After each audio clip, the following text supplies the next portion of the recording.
Hello and welcome to part 2 of our theme for this week of gardening related vocabulary. So we're sticking with words that relate to sort of being outside, being in the garden, describing your setting and the scene around you.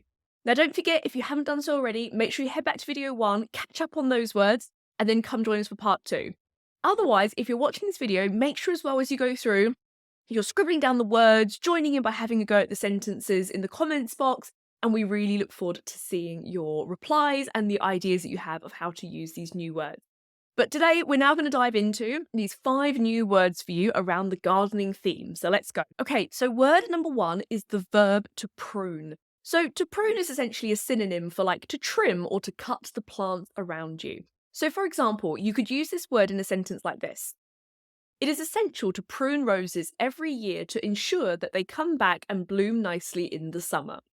So that idea there is literally cutting and sort of trimming back the roses, almost like the roses, you cut them back quite a lot. But essentially it's another synonym for cutting. Word number 2 is the noun trellis. So I really like this word. So a trellis is essentially a kind of crisscrossy like grid pattern made of like wood, and it just helps plants to sort of cling onto it and they grow up them. So lots of gardens will have trellises in them with like these like creeper plants that sort of cling on and grow up the sides of the building. So the way you could use this word in a sentence would be something like, the grapevines grew along the trellis. Okay, so word number 3 is now an adverb. This word is resiliently. So this is the idea, if something's resilient, it can kind of like withstand tough conditions and keep going. So especially in the context of like garden and nature, generally nature has to be very resilient as it goes through different seasons of like spring and summer and winter, and how the weather conditions can kind of change quite dramatically. So when using this as an example in the sentence, we could say something like, the delicate plants continue to grow resiliently despite the devastating storms. So this is the idea that the weather is maybe being really extreme, maybe there's like heavy rain or something like that, but these little plants, despite all of this, still keep on growing through those conditions. So the next word, number 4, is an adjective, and this word is fragrant. So fragrant is essentially another word for meaning that something smells nice. It has like a pleasing smell to it.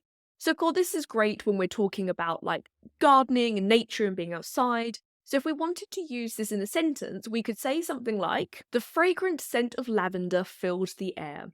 So it's just a really nice way in your writing of using a word that's just different to smell, or like saying it smells nice. So it's this idea of like something that's really pleasing. So it's a great word to use. And the last word that we're going to look at today is the word plow. Now, we're going to use this in the context of it being a verb, like to plow, but it can also be used as a noun as well. But for us today, for the purposes, we're just going to stick and focus on how to use it as a verb. So if a farmer is ploughing his field, what that essentially means is he's going along, normally in some sort of like big like tractor device or something like that, and he's like lifting up and turning all of the soil. So it's essentially like loosening up all the soil, and you always see them doing this before they sow seeds, so before they go and put all the seeds through the field.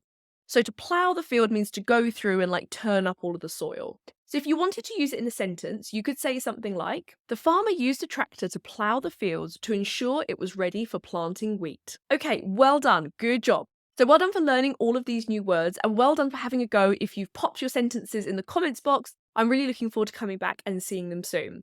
Just a reminder as well, if you want more practice with this, then we highly recommend coming and joining the 11 Plus English Club. Now, in this video description, you'll see links of how you can come join us. And this Sunday, so Sunday, the 21st of January, we are going to be running our first bonus live lesson inside the 11 Plus English Club, where we're going to be practicing all of these words that we've covered over the last 3 weeks. So if you'd like to come and join me for a live lesson, make sure that you follow the link in the video description, use the code YouTube11, and that's going to get you half price off your membership for your first month. And it'd be great to see you on Sunday in our live lesson. Have a great week, and I'll see you then.